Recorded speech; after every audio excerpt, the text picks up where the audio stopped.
Ceci est un mouvement, il est totalement inconscient et assez difficile à contrôler. Ceci est aussi un mouvement. À l'inspiration, le diaphragme et les muscles intercostaux dilatent la cage thoracique, l'air est aspiré. À l'expiration, grâce à l'élasticité des muscles qui se relâchent spontanément, l'air est expulsé vers l'extérieur. Le cerveau pilote la respiration même quand nous dormons. Ce mouvement n'est pas conscient, mais il peut le devenir et être maîtrisé. Il devient alors un geste qui permet de se relaxer, de humer une fleur ou d'accoucher. Ceci est un geste, il a une certaine impertinence et est parfaitement conscient.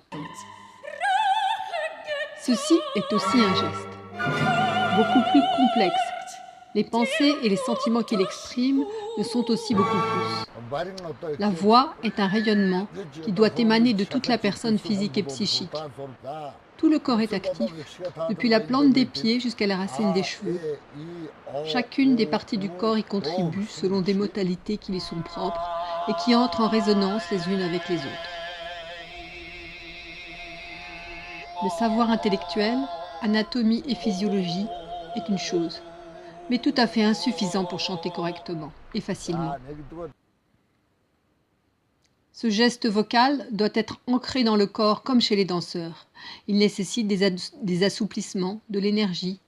Le geste vocal nécessite de se mettre en écoute corporelle, d'être attentif à toutes les sensations quelles qu'elles soient, et de laisser le corps réajuster le geste.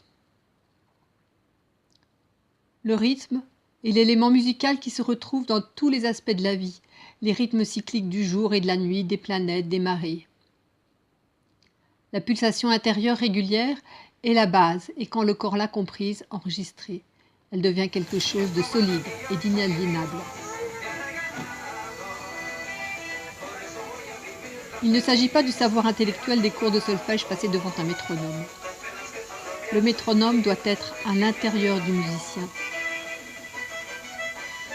Une fois qu'il a compris que le corps a enregistré cette pulsation, il peut alors facilement superposer dessus des éléments rythmiques différents.